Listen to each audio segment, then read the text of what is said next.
Pasok sa Magic 12 ang PDP laban senatorial candidate at lawyer na si Raul Lambino. Gayon din ang TV host at philanthropist na si Willie Rebillami at aktor na si Philip Salvador na nakakuha naman ng ika-10 pwesto.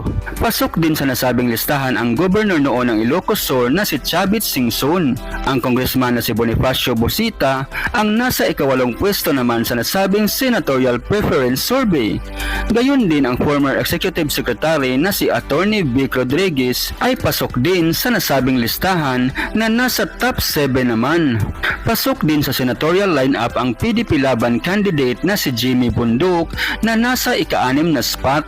Pasok sa top 5 ang doktor na si Willie Ong, ang re-electionist at PDP laban na senatorial candidate na si Bato de la Rosa na nakuha ang ika-4 na pwesto. Umangat naman sa third spot ang televangelist at controversial pastor at KOGC